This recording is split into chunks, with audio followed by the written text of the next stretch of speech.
وصلت لاخر غرزة حشو عملتها في اخر فراغ عندي. بعد كده المفروض نثبت الخيط ده. هنعمل ايه؟ مش هنقفل بقى بمنزلقة اللي هي المنزلقة العادية، لا هنعمل المنزلقة الخفية. فانا هقص الخيط،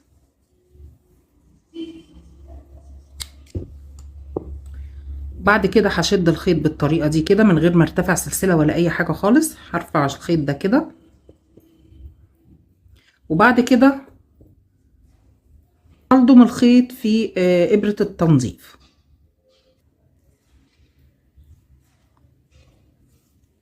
زي ما انتوا شايفين كده.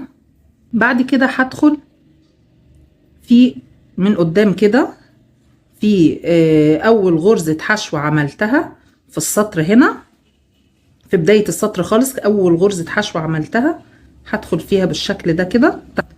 هدخل بالطريقة دي كده تحت حرف الفي،